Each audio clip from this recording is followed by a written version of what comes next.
Welcome back, dear viewers. Now we'll be talking more about Dawi and the First Lady's vision for empowering Egypt's girls. As we mark the International Nurses Day, we not only honor the dedication and compassion of nurses, but we also spotlight their expanding role in community empowerment and national development. And to shed more light on this issue, I'm honored to have here Dr. Ayat Ibrahim, a member of Dawi Initiative. Thank you so much, Doctor, for joining us on Nile Cruise and Nile TV International.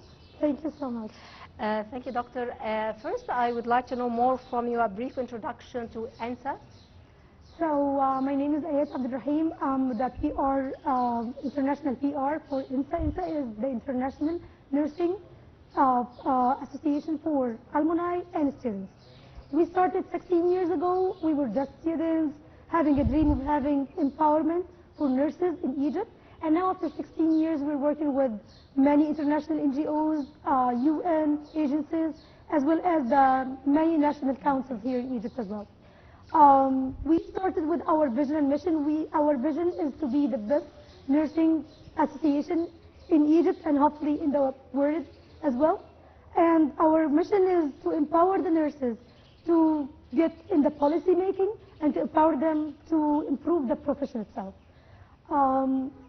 Through the 16 years, we've been working with the UN, WHO for many other things, including for the COVID. We did initiative for to psychosocial support for nurses. We used to have hotline. We had over 1,000 cases when we had referrals for psychologists and psychiatrists as well.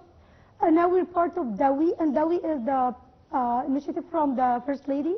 And mainly it's a safe space, providing a safe space for girls and youth women to share their experience, to gain power, to gain identification and understanding of the community based around them. And at the same time, they work on their empowerment financially, financial literacy, health education, personal hygiene, how to be a good wife, how to be a good woman impacting the community later on. Well, Doctor, also what inspired you and your team to get involved in such initiative?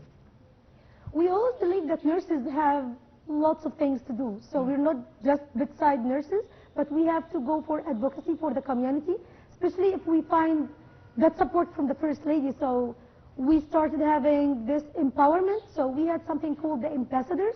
So we sent 100 of our team members, and we went through very, very skillful training. We get multiple disciplinary aspects like the leadership, communication, financial literacy, and communication skills, and other expertise. So we trained 100 of our team members, and then we get the TOT training, and then we start empowering other nurses. We went to around 500 girls in many schools and youth places and youth centers as well. Well, Doctor, also we would like to know more about INSA Ambassadors program. So, you know, for destigmatization for nurses, it's very hard, and it's been a long time, and it's long path, you know. So we start thinking about nurses not only as a profession, but they need to do advocacy. They need to be the role model for the next generation of nurses. And at the same time, you do many other roles as a nurse. You're advocate, you're educator, you're many, many other things. So to advocate, to be a role model, to talk correctly. So we need to equip all those new nurses, the novice nurses and fresh grads, with some experience, communication skills, how to be a diplomat in your work and profession, so you be an ambassador for nursing as a profession. So we teach the members. So we're going to start the next batch in June. We're starting with 15, and we teach them how to, the etiquettes of talking, how to do your communication skills, how to work on your soft skills, personal skills, how to be a leader in your place. You're not only a leader because you're in the supervision place, but you're a leader because of your impact in the community around you, even if you're not having a title. Leading skills. Exactly. Well, Doctor, were there any memorable stories or turning points that show the impact of Dawi?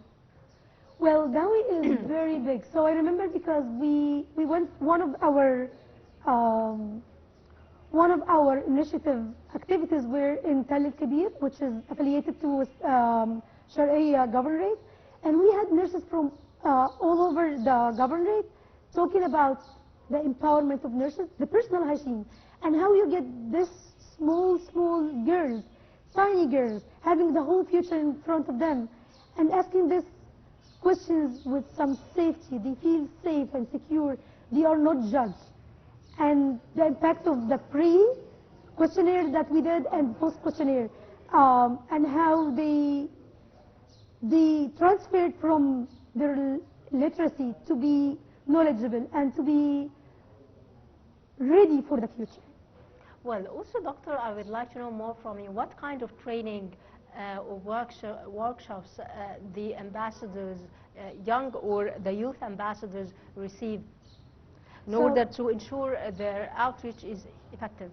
So, as I mentioned, we started with the TOT training of trainers. So we get 100 nurses from INSA members and with expertise from other specialties. We get like from social studies specialties, from the healthcare perspective for health awareness, financially, leadership, communication, equity and equality, and how the inequality in girls can make such problems in the future for them. So we get all this in-depth training for our members, and then they start understanding the whole picture that the First Lady wanted us to share with those girls. And this is actually very impactful for them.